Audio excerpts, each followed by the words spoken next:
the construction of Ram Mandir at Ayodhya are under the impression that they can become leaders of Hindus by raking up such disputes that he finds unacceptable. Which disputes and who are these people?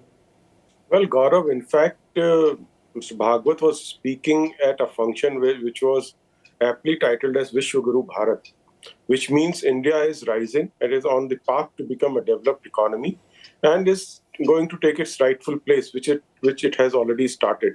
So if such kind of claims start coming from every nook and corner, which means the state's resources, money, time, effort going into maintaining the law and order, and otherwise India would get derailed.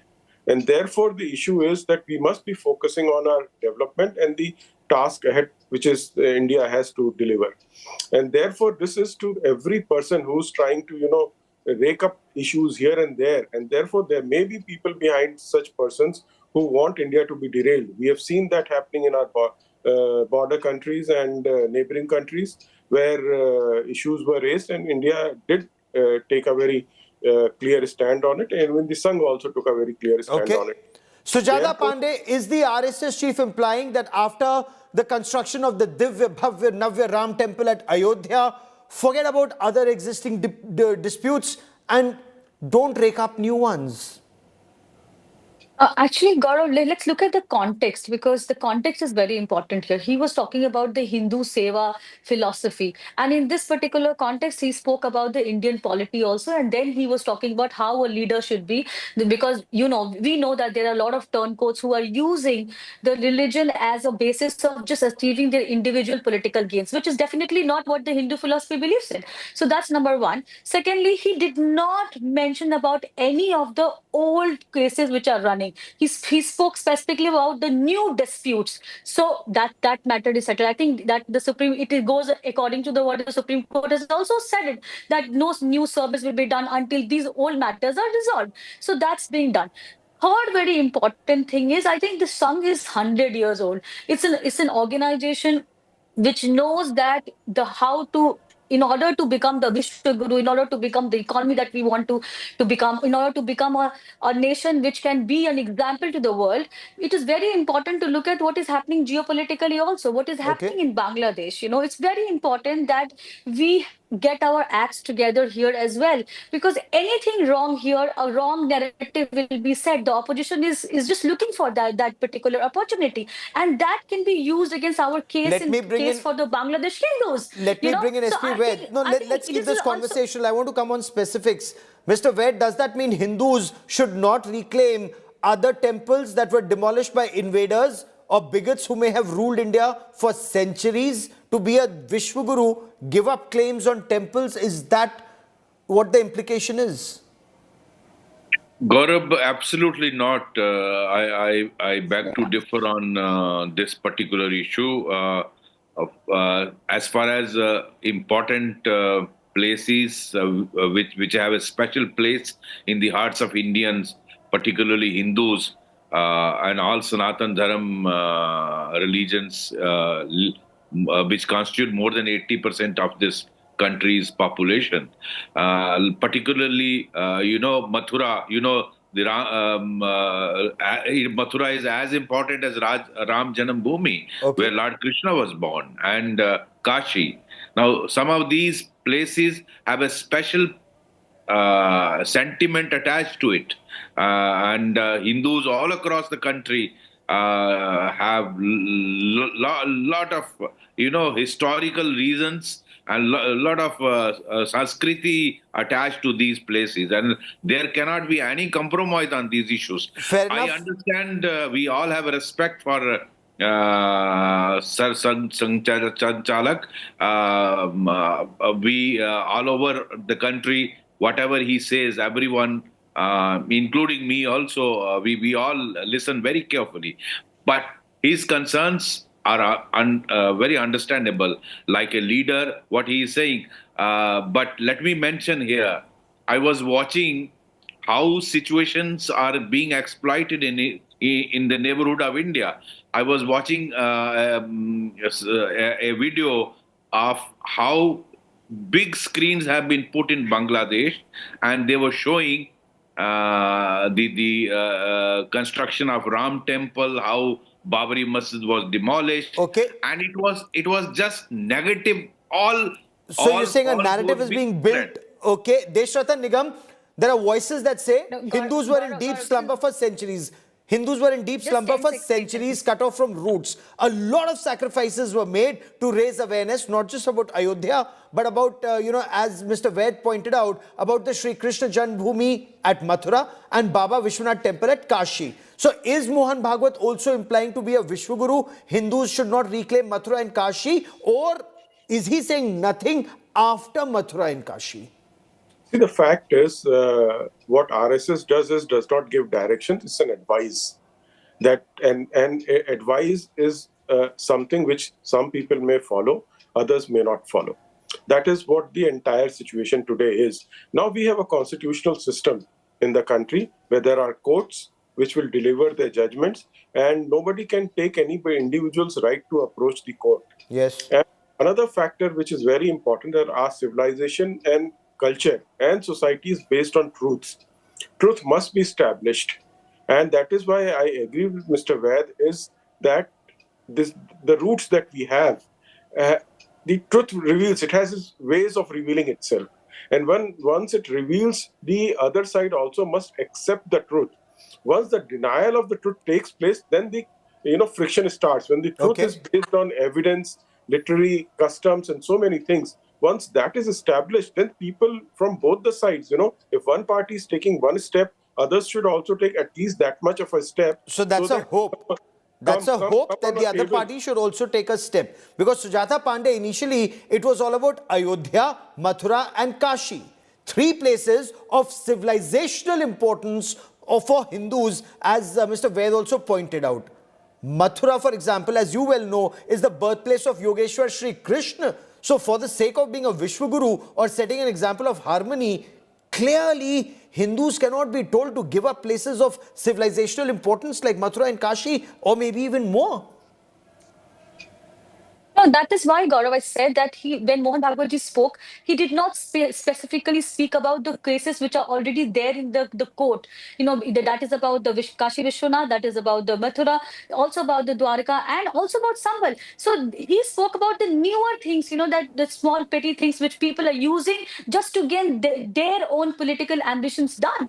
So he was speaking about that particular intent, which is wrong in a social context. He never ever spoke about that we should not be fighting about our Aradhya place or our civilizational importance, because let it be Mohan Bhagwat or any leader for that matter. It is not that the leaders are fighting the case or any party is fighting the case. It is the people of India, the people of Bharat, the Hindus are fighting the case. You see the petitioners in any of the cases. It's not any party. Even in Sambal, it's not BJP who is fighting the case or Yogi Adityanath is fighting the case. It is some son which is from the Yadav community itself who's gone and have the petition done. So that being said, we should be clear that those are out of question. Those things that you mentioned about Kashi Vishwanath, Mathura, Dwarka, Sambal also, because it is about the Kaliki avatar, and it has a civilizational value. Why are we forgetting? It is about the Dash avatar of Vishnu. It is not a small thing for us. But then, my question is, why mock? Why mock an appeal of harmony and unity by the opposition? Because the buck doesn't, you asked the first that has he, is he hinting at the Hindus? No, he's not hinting at the Hindus. He's actually passed the buck to the Indian Muslim leaders and the clerics and other who keep on talking about the masjid, and even after Ram Janmabhoomi is done, they say Babri Shaheed ho gayi hai, aur wo hamesha Babri thi aur Babri rahegi. He's actually passed the buck because the harmony, the flag of harmony doesn't stop at Hindus. It is not our responsibility alone that we keep the Ganga Jamuni Tehzeeb, Interesting, you should flowing point in that this out. country. Sure, SP Ved, Mr. Ved, because he some has would led ask, one hand. yes, some would ask, there's no truth and reconciliation for Hindus in the land of the birth of the civilization if invaders who destroyed the most religious places of worship of Hindus, no justice when Aurangzeb was the ruler, no justice when the British were rulers, no justice during 7 decades of independence, when it comes to Mathura and Kashi. Ayodhya, fortunately, the Ram Mandir, was made. But I want to understand from you, if Hindus want the temple at Mathura and at Kashi or at Sambal, for example, as a former DGP, will law and order collapse if Hindus seek legal course and seek justice to regain their places of worship?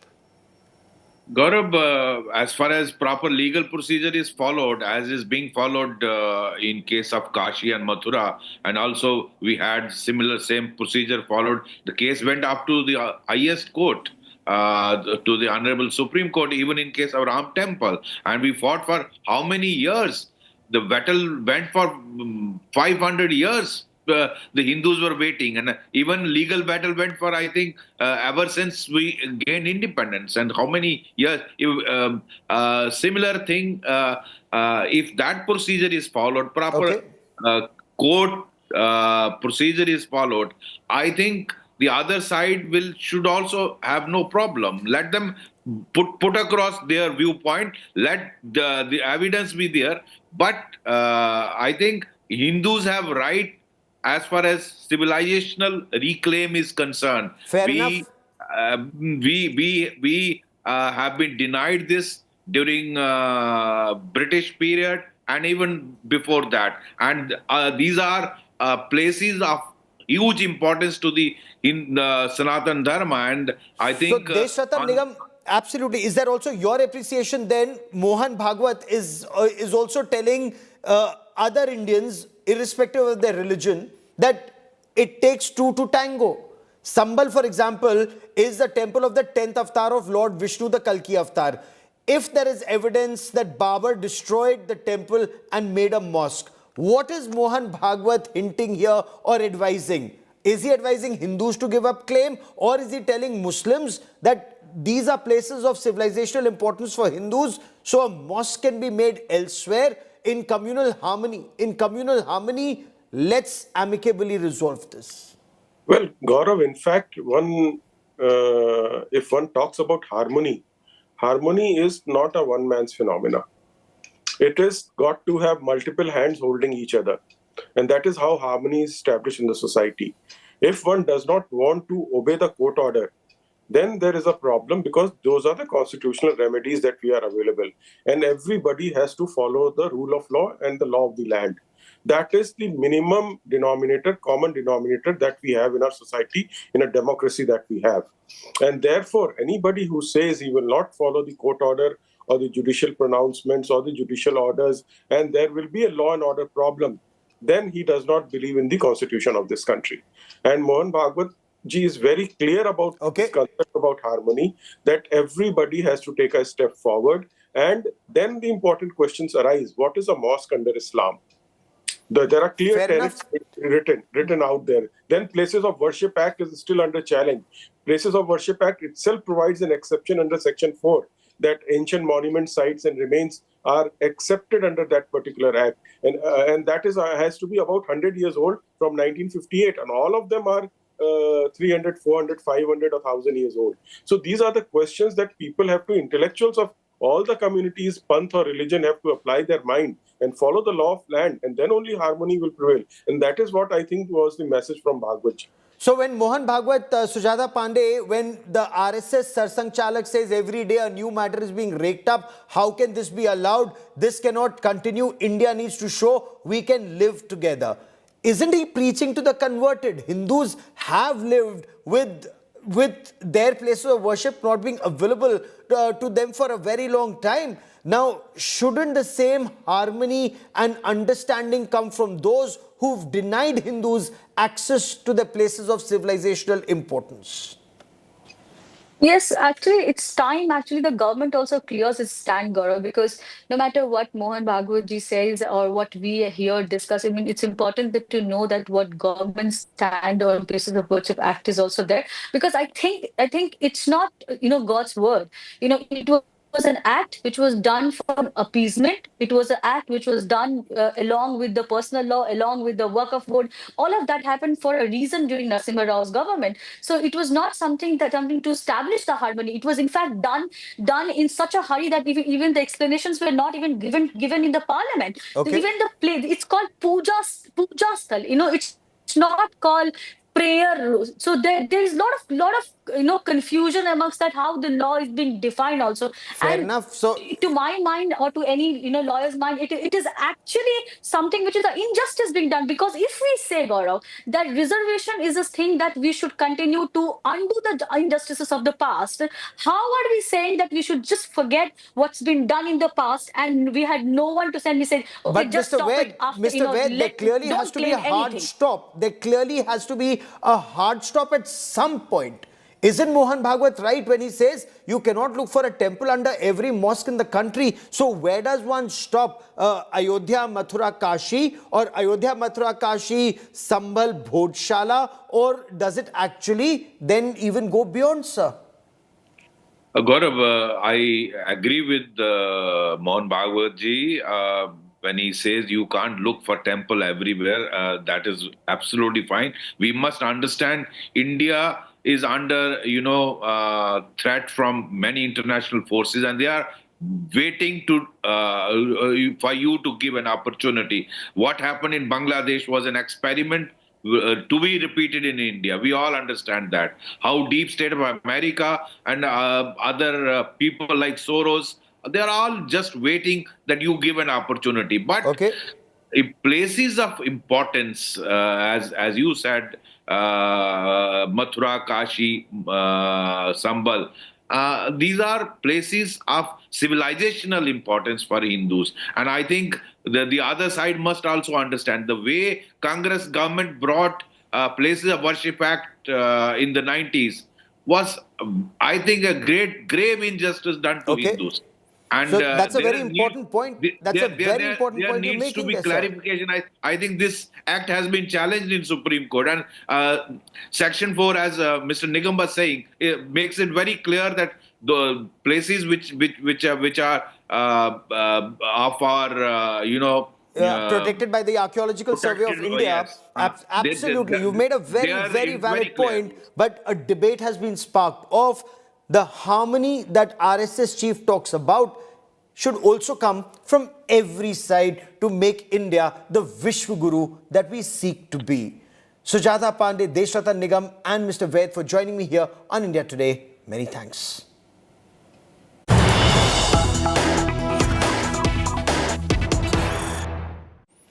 Big story coming in. The Special Task Force of the Assam Police has arrested 8 suspected terrorists of the Ansarul Bangla terrorist organization during simultaneous operations that have been carried out in Assam, in West Bengal, and in Kerala on the night intervening December 17 and 18. Now, apparently, this terrorist module with its handlers in Bangladesh was working to establish sleeper cells in India and across the country, particularly in Assam and Bengal. Those arrested had handlers in Pakistan and in Bangladesh and were working on plans to assassinate RSS leaders and other Hindu leaders to create communal friction in India. Now, one of the suspects, Mohammad Saad Radi, alias Mohammad Saab Sheikh, is a Bangladeshi national who was arrested in Kerala. 2 others also hail from Bengal and 5 are from Assam. Led by the Special Task Force Assam Chief Parthasarthi Mohanta, it was called Operation Praghat. This was carried out with active assistance both of the Kerala and the West Bengal police. Let's quickly listen in to the Special Director General of the Assam Police, Harmeet Singh, on these operations and why this module could have been extremely dangerous. Operation Praghat started about 2 weeks ago when we received the intelligence inputs. They were studied in a prolonged and detailed manner. Our teams left for the various locations to identify these jihadis. It is very clear that there is a purpose and an idea formulated across the border on which these people are working. Right now, we have found in the last 2 weeks, and now that we've arrested these people and brought them into Guwahati last night, links up till West Bengal and, of course, Assam itself. And as Saad Radi was caught in Kerala, it's very clear that he was trying to set up something there too. Now, what we have to look at is further investigations. It remains to be seen whether the government led by Nobel laureate Professor Muhammad Yunus cracks down on radical Islamists and ISI that's spreading its tentacles in Bangladesh, or will they continue to spread? We'll track that story very closely. A quick break. News and updates continue on India Today. Stay with us.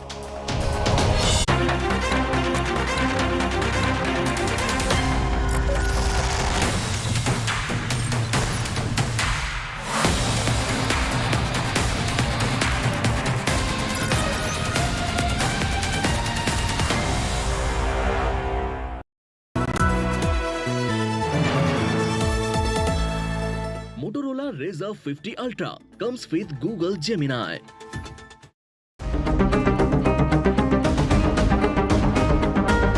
जमाने से हटकर है, बेबाक है मेरा signature.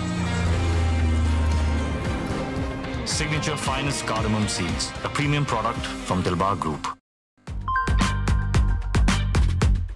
Hey Google, how do I do a wing liner?